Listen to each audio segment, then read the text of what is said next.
audience. Who's got a definition of target audience? Right there. Okay.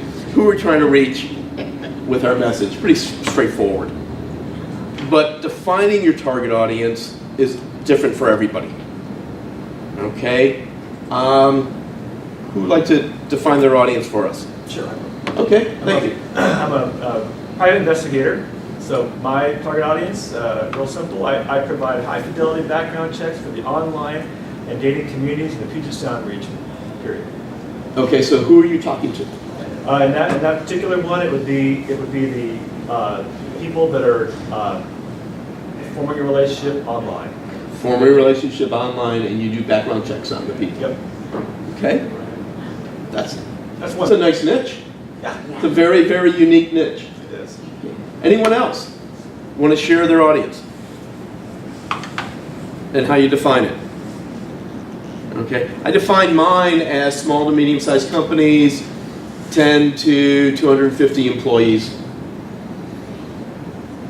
Okay.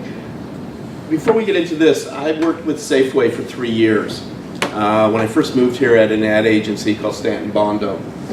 And we always got into discussions in the Tuesday managers meeting with the Safeway managers. And in that room were 20, 25 different managers at Safeway. It was 19 men, 1 woman in the room. Okay? And they'd all been at Safeway for 20 plus years. These people bled the Safeway red. Okay? They were great people. They really were. They knew their stuff. But we got into a conversation about their audience. And the general manager goes, "We sell to everybody." And we started talking to them about, well, who's your primary audience?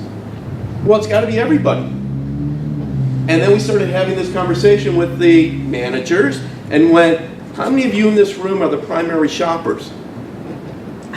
One hand went up. One hand went up. Okay, exactly. Exactly. So what we tried to do with them was go, okay, let's find where the strength is. Let's find out who's spending the most money. We want that shopper that's spending 100 plus per week. So we're looking at women at that time was 25, 49. Okay, because they had 2 to 4 kids, a lot of them reaching high school age, and if they had boys, they were devouring food quickly, as we all know. So it's really honing in as to what your primary market is. There's always an umbrella effect where you can reach more, but think about who it is you really want to talk to.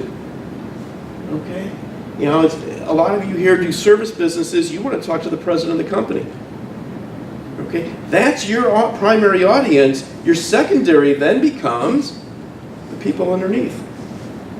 And how do you reach them? And reaching each one of those is a little bit different. I know Ann's got lots of stories in that regard. But we want to really focus in on, try to focus your marketing on that primary audience. Because the secondary will come under that and the umbrella effect does happen. Okay, it's marketing is something you don't overthink. It's a lot of common sense. As we like to say, this isn't brain surgery. No one's dying. It's okay. No problem. We'll look at Zuckminders. Theirs was, and still is, professional event photographers. They want people who are going to make albums. And they do it with professional photographers. Long story short, they did start a consumer side.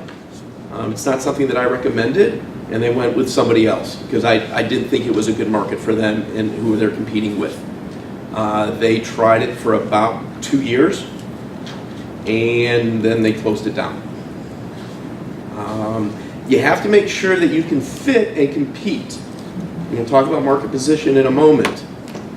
And then with Josuma Coffee, they're after both boutique coffee shops and small batch roasters that want to sell European flavored coffee.